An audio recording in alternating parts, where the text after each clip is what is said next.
Hello students, ये question gate 1998 के exam में से है 2 मार्क्स के लिए।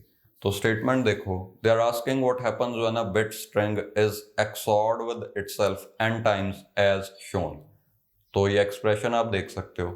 हमने ढूंढना है कि इसकी आउटपुट क्या होगी। Option A says complements when n is even, यानी कि इसकी आउटपुट होगी b कॉम्प्लीमेंट अगर n इवन है। ओके, सिमिलरली आप बाकी के 3 ऑप्शंस भी देख सकते हो।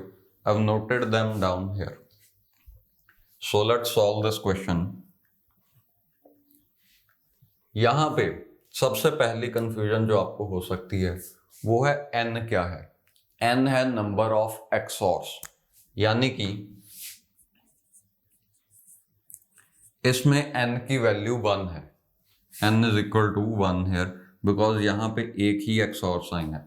कुछ लोगों को ऐसा लग सकता है कि n है नंबर ऑफ 20, यानी कि आपको शायद ऐसा लग सकता है कि n यहाँ पे 2 है, but it's not the case.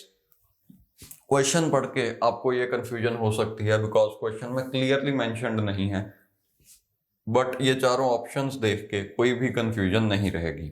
Okay, it's clear from the options कि n है number of XORs। So let's solve this one. सबसे पहले n की वैल्यू ऑड लेते हैं। Okay, you can C n is odd here, 1 है तो odd ही है। और आपको पता है जब भी XOR की दोनों इनपुट सेम होती हैं उस केस में आउटपुट आती है 0। ओके, तो n ऑड के केस में आपकी आउटपुट आई 0। यहां से आप ऑप्शन B रिजेक्ट कर सकते हो, जहां पे आपको कहा गया है कि complements when n is odd.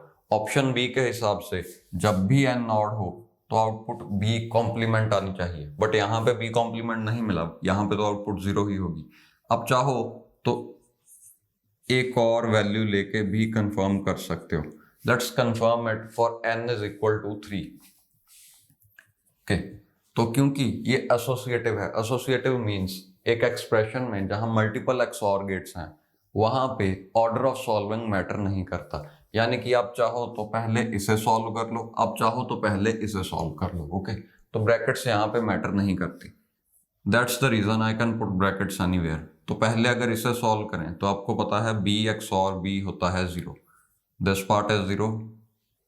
फिर इसे सॉल्व करो, this part is also 0, that means you get 0 XOR 0।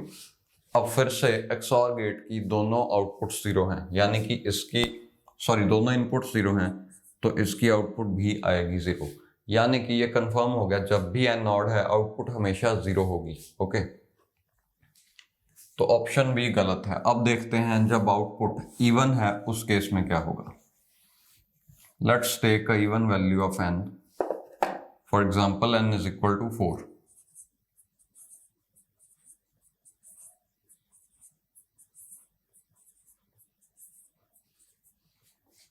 Okay, यहां पे n की वैल्यू 4 है।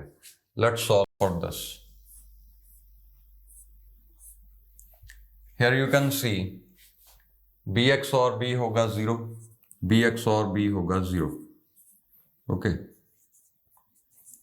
अब फिर से आप एसोसिएटिविटी प्रॉपर्टी यूज करके पहले किसी को भी सॉल्व कर सकते हो। You can solve this one first. 0 XOR 0 comes out to be 0, so B XOR 0 आया इसका आंसर। आपको पता है जब XOR गेट की एक इनपुट 0 हो, when one of the input is 0, ये वाली, the output is the other input। Okay, यानी कि B ही आउटपुट में आ जाएगा। मैं क्या कहना चाहता हूं, जब एक इनपुट 0 है तो जो दूसरी इनपुट थी वही आउटपुट में आ जाएगी। You can confirm it from the truth table also.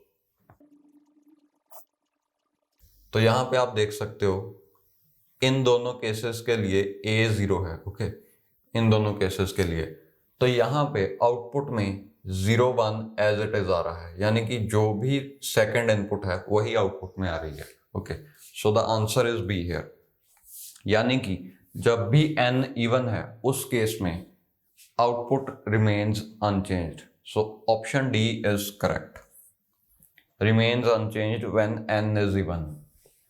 Option A reject हो गया, ऑप्शन बी हम पहले ही रिजेक्ट कर चुके हैं। और ऑप्शन सी में कोई कंफ्यूजन ही नहीं है, एक्सऑर और एक्सनॉर में डिवाइड बाय 2 पावर n कभी होता ही नहीं। ओके, आइदर आउटपुट 0 आएगी, 1 आएगी, या कॉम्प्लीमेंट हो जाएगी, या अनचेंज रहेगी।